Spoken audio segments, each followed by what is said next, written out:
Estás en tu interior, en el jardín de tus valores. Yo represento la tolerancia.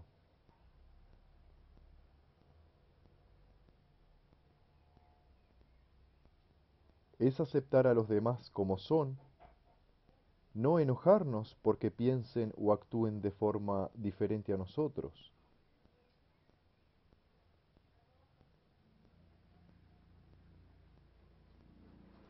Cada ciudad, cada barrio puede tener un equipo de fútbol y de diferentes deportes. El deporte es compartir.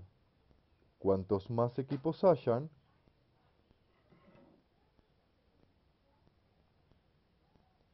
mayor va a ser la cantidad de amigos que vas a conocer.